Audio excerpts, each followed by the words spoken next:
तो साल था 2007 और जगह थी हैदराबाद का राजीव गांधी इंटरनेशनल स्टेडियम। भारत और ऑस्ट्रेलिया की रोमांचक सीरीज का चौथा मुकाबला। एक तरफ थी दुनिया की नंबर 1 टीम ऑस्ट्रेलिया, तो दूसरी ओर अपने घरेलू मैदान पर जीत की तलाश में team India. Sachin Tendulkar, Sourav Ganguly, M S Dhoni और युवराज सिंह जैसे दिग्गजों से सजी भारतीय टीम, और सामने ब्रेटली, रिकी पंटिंग और गिलक्रिस्ट जैसे कंगारुओं की ताकतवर आर्मी। पूरा स्टेडियम खचाखच भरा था। हर गेंद पर सांसें थमी हुई थी। हर चौके छक्के पर गूंज उठा था हैदराबाद। आखिर किसने बदला इस मैच का पासा और कौन बना इस मुकाबले का हीरो? चलिए चलते हैं उस यादगार जंग की ओर। दोस्तों, आपको जानकारी के लिए बता दूं कि भारतीय टीम ने T20 वर्ल्ड कप 2007 के ही सेमीफाइनल में कंगारुओं को बुरी तरह हराकर उनका गुरूर तोड़ा था, जिसे पूरे विश्व में कंगारुओं के मान मर्यादा और प्रतिष्ठा पर ठेस पहुंची थी। और सेमीफाइनल की हार कंगारुओं को घाव की तरह चुभ रही थी। ऐसे में कुछ ही महीने बाद ऑस्ट्रेलिया भारत में 7 वनडे मैचों की सीरीज खेलने आई, जिसमें से ऑस्ट्रेलिया पहले 3 में से लगातार 2 मैच जीतकर सीरीज में 2-0 से आगे हो गई। अब बारी थी चौथे मैच की। भारतीय टीम का उभरता नया सितारा एम एस धोनी टॉस के लिए मैदान पर आए। सिक्का उछाला, धोनी के पक्ष में गिरा। धोनी ने टॉस जीतकर पहले बल्लेबाजी करने का फैसला किया। भारतीय टीम की तरफ से सौरव गांगुली और सचिन तेंदुलकर की सलामी जोड़ी मैदान पर आई, लेकिन बदले की आग में झुलस रहे कंगारू आज गेंद नहीं, आग का गोला फेंक रहे थे। साथ में हर गेंद पर आउट होने की अपील किए जा रहे थे। गांगुली सचिन की हालत ऐसी रही कि भारत का स्कोर शुरुआती 5 ओवर में मात्र 13 रन था, लेकिन इसके बाद सौरव गांगुली ने कुछ चौके मारे, इस स्कोरबोर्ड को तेजी से आगे बढ़ाया। सौरव गांगुली लंबे समय के बाद टीम में वापसी कर रहे थे और अच्छी लय में दिखाई दे रहे थे, लेकिन 20 ओवर में जेम्स होप्स की गेंद पर गिलक्रिस्ट को कैच थमा बैठे। 59 गेंदों पर 41 रनों की पारी खेल पवेलियन चल दिए। इसके बाद राहुल द्रविड़ की जगह युवराज सिंह मैदान पर आए।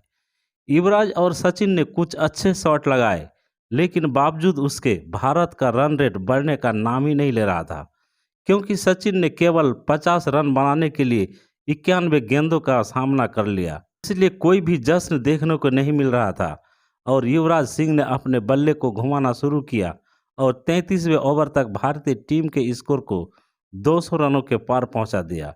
उसके बाद तो युवराज सिंह विकराल रूप धारण कर लिए थे।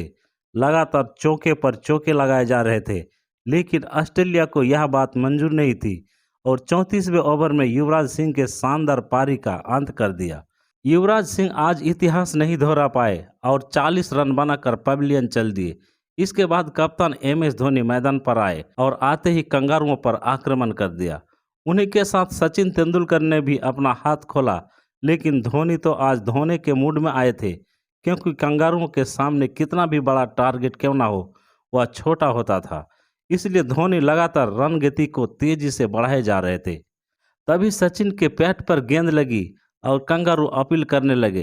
तब तक सचिन अपने क्रीज से बाहर हो चुके थे और एक शानदार थ्रो सचिन तेंदुलकर 119 गेंदों पर 89 रन बनाकर आउट हो गए। अब धोनी का साथ निभाने राहुल द्रविड़ मैदान पर आए और आते ही 2 शानदार चौके लगाए, लेकिन वो भी ब्रेकन के घातक यॉर्कर का शिकार हो गए और भारतीय टीम का स्कोर 46 ओवर में 244 रनों पर 4 विकेट हो जाता है।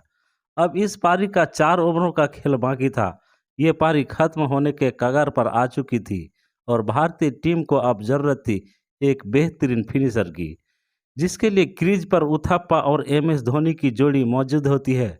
उसके बाद तो दोनों ने मिलकर बड़े बड़े शॉट लगाए और स्कोर को तेजी से आगे बढ़ाया और थापा ने 18 गेंदों पर 30 रनों की तेज तर्रार पारी खेली।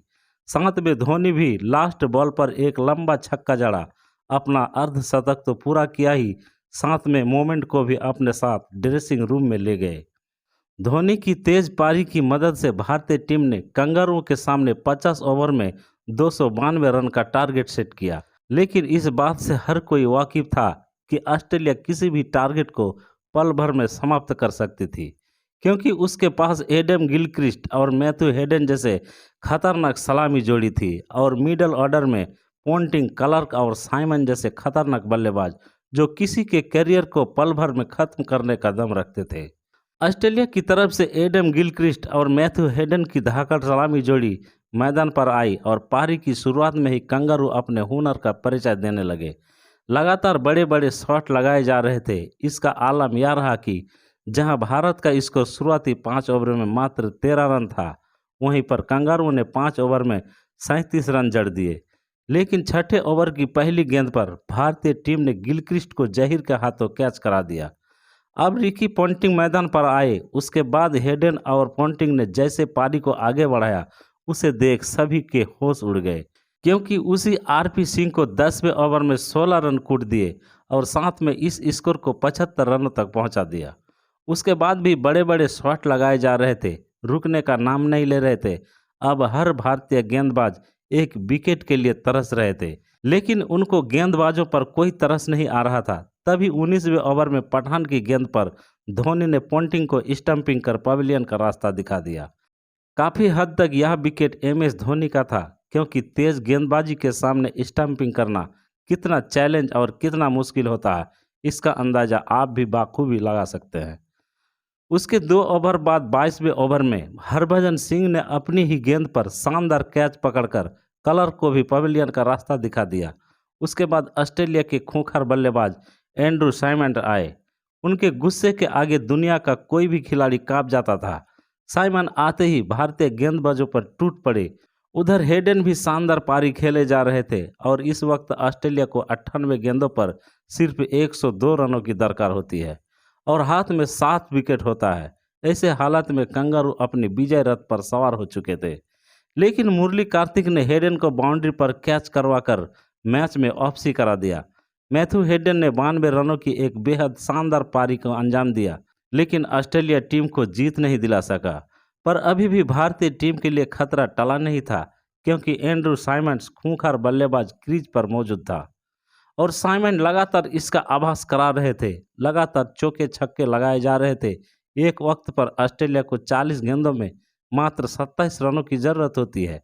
यहाँ तक ऑस्ट्रेलिया अपनी जीत पक्की समझ रहा था, लेकिन अब तो असल रोमांच अभी बाकी था, क्योंकि हरभजन की एक वाइड बॉल पर धोनी ने स्टंपिंग करके ब्राड हाउस को पवेलियन का रास्ता दिखा दिया और उसके तुरंत बाद आरपी सिंह के तेज यर्कर का जवाब साइमन के पास नहीं था। उसके बाद तो भारतीय खिलाड़ियों का जश्न इस बात की गवाह दे रहा था कि मैच पूरी तरह से भारत के मुट्ठी में आ चुका है। उसके बाद अगली ही गेंद पर आरपी सिंह हज को रन आउट कर इस मैच को पूरी तरह से भारत की तरफ मोड़ दिया। लेकिन यह कंगारू की टीम थी, इतनी आसानी से हार मानने वाले में से नहीं थी।